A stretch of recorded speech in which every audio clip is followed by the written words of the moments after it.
الحمد لله الذي هدانا لهذا وما كنا لنهتدي لولا أن هدانا الله وجعلنا ممن آمن بما أنزل واتبع الرسل ووفق للرعاية وخصنا بأهلية الشهادة على الأمم بفضل منه وكمال الرعاية والصلاة والسلام على من استطاعه الله للرسالة محمد المبعوث إلى الأسود والأحمر بالكتاب العربي المعجز المنور وعلى آله وأصحابه القائمين بنصرة دين القريب الأزهر والصفوة المجتهدين من أمته الوارثين لعلمه العزيز الأنور. أما بعد، مرحبا بكل شروق الشمس وغروبها، مرحبا بعدد مدينة السماء وجمالها،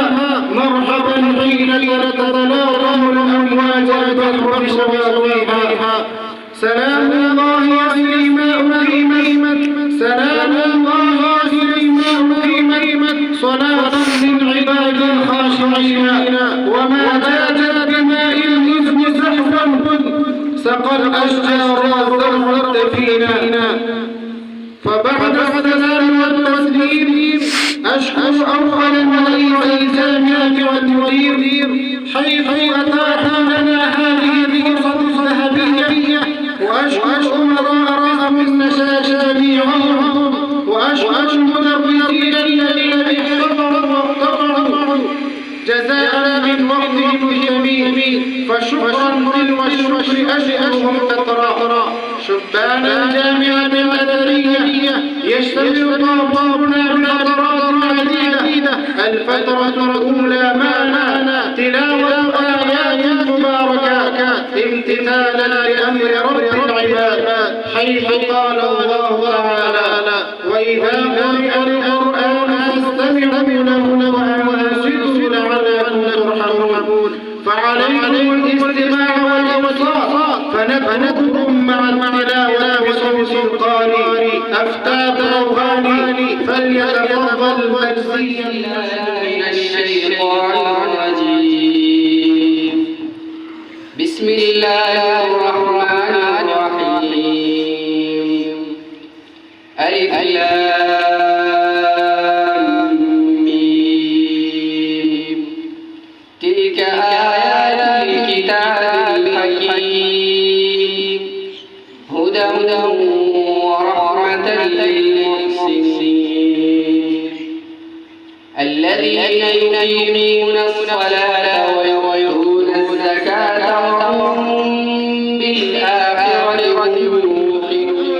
حديث الشريف الطالب عبد الحفيظ فليتكرر الميسر صلى على رسوله الكريم. أما بعد، قال الإمام أبو داود سليمان بن الأشعث السلمي رحمه الله في سننه، وبه قال حدثنا محمد بن يحيى بن فارس قال حدثنا حماد بن مسلم قال حدثنا عبد الواحد زياد حدثنا عن أصحاب الأحمد عن أبي بشتى قال سمعت أبا موسى يقول قال رسول الله صلى الله عليه وسلم: إن بين أيديكم فتن كقطع الليل المظلم، يصبح الرجل وجهها ويمسي كافرا ويمسي مؤمنا ويصبح كافرا. القائم فيها خير القائم، والقائم فيها خير الماشي، والماشي فيها خير الساعي.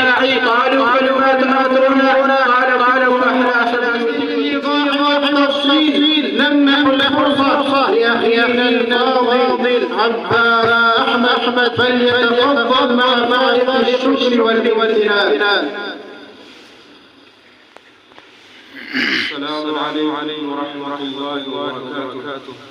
الحمد لله الأول بالابتداء والآخر بالانتهاء، على العرش استوى، على الملك احتوى، له ما في السماوات وما في الأرض وما بينهما وما تحت الثرى، وأصلي وأسلم وأبارك على سيد الأنبياء وإمام الأولياء سيدنا ونبينا محمد صلى الله عليه وسلم وعلى آله وأصحابه وأزواجه وأحبابه ومن اهتدى بهديه واتبع سنته إلى يوم الدين. أما بعد، معاشر المؤمنين، نحن نعيش في زمن كثر فيه الفتن، وأخبرنا النبي صلى الله عليه وسلم بالفتن المظلمة التي ستظهر في آخر الزمان، كما قال النبي صلى الله عليه وسلم: بادروا بالأعمال فتنة كقطع الليل المظلم، يصبح الرجل فيها مؤمنا كافرا ويمسي مؤمنا ويصبح كافرا، يبيع دينه بعرض من الدنيا. ومن تلك الفتن ما ظهر في عصرنا فتنة الجوال، فتنة عن عمها البلايا وكثرت بها الخطايا، لم يسلم منها أحد، لا طفل صغير ولا شيخ كبير ولا شاب ولا النساء في أبناء بيوتها، قضت على الرجل والديانة والحياء والغيرة، كما أفسدت على العلماء وطلاب علمهم. نعم، روائح خبيثة والأفكار رذيلة، هذه الأشياء يقع إما عن السمع أو عن البصر، فاحفظ سمعك واحفظ بصرك. ولهذا هذه الأجهزة يجب على المرء ألا ينبهها إلى قلبه ما يقربه. احرص على هذا، لا ينبه هذه الأجهزة ما يكون سبب مرض قلبه وضعف دينه. لا بد من التنبيه أن قضية المنافذ التي تحرم الإنسان عن صراط المستقيم استجد منها نوع من المنافذ لم يكن موجود في زمان سابق، وهي المنافذ التي الأجهزة الحديثة عندما يعمل الإنسان سواله التي تسمى الأجهزة الذكية، وفيها ذكاء، ولكن الذكاء عليها خطر، لأن فيها منافذ كثيرة جدا كتيك وفيسبوك وإنستغرام وغير ذلك من الاستغلالات. أحيانا يدخل الإنسان يبحث عن معنى آية الآن أو معنى حديث بالحديث، وإذا بالوالد أو الضلال بل أودية، وكل شيء منها يدل إلى آخر. نعم عباد الله، الجوالات هذا مصيبة عظيمة في هذا الزمان، مصيبة عظيمة جدا، ودخل إلى قلوب المؤمنين النقية، دخل إليها من خلال الجوالات أشياء خطيرة جدا وبلاء كثيرة. يجب على المرء ويجب على العبد أن يكون ناصحا لنفسه، وإذا كان يقضي بنفسه مع هذا الجوال بما فيه من المناظر ويظن أنه في عافية من النظر إليه، فليعلم رب العالمين يطلع عليه، كما قال الله تعالى: وقال أيضا: يعلم خائنة الأعين وما في الصدور، وليتق الله ويحافظ على سلامة قلبه، كما قال الشاعر: وإذا خلوت بريمة في ظلمة والنفس داعية للطغيان، فاستحي من نظر الإله كلها، إن الذي خلق لا يراني. قال النبي صلى الله عليه وسلم: إن المؤمن إذا أذنب ذنبا كانت نقطة سوداء في قلبه، فإن تاب مسح واستقبل منها، وإن زادت النقطة السوداء كلما زادت. كم هي النقطة التي دخلت هذه الأجهزة ببرامجها على كثير من القلوب؟ بعض الناس ليس على نقطة سوداء، بعضهم تحول من دين ارتد بسبب الجوالات. هذا الجوال سبب لضياع الصلاة. بعض الناس مبصر وجسم قوي ويسمع حي على الصلاة وحي على الفلاح، وكأن الأمر لا يعني، وكأن النداء لغيره ليس له، حتى إلى أن تخرج له الصلاة. فريضة الله قائمة في بيوت الله، تنادى إليها ثم تقام، ثم يصلي الناس وعينه على الجوال لا تقطع بنعمه. ولو كان هذا الباب الذي الآن على الجوالات، لو كان هذا الباب على القرآن، كيف كيف كانت حياتنا؟ نعم لكانت حياتنا من أطيب ما يكون زكاة صلاح هداية استقامة، لكننا استبدلنا الذي هو أدنى الذي هو خير.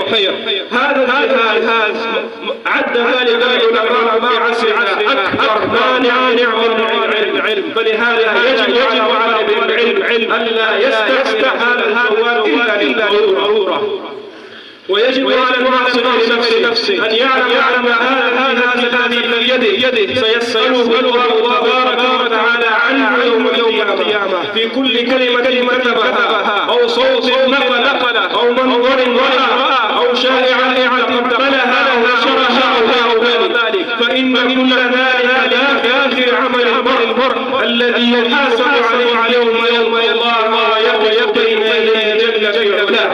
واعلم تلكم الوسائل حقائق سفركم، فانظروا ماذا نحن فيها، وهي لكم الصدر، فانظروا ماذا تريدون وماذا هلون. إنها أعمالكم وستلاقي في بناء اللقاء، إن خير وإن شر. وأخيرا نسأل الله أن يغفر لنا جدنا ونسلنا وخطأنا وعمدنا وكل ذلك عندنا. والسلام عليكم. فهذا هو الجوال للشر قد حضر، هي الفتنة تهداه عن به البلوى إلى كل ذلك الشر قد أوى، وأصبح بين العالمين كالعدوى.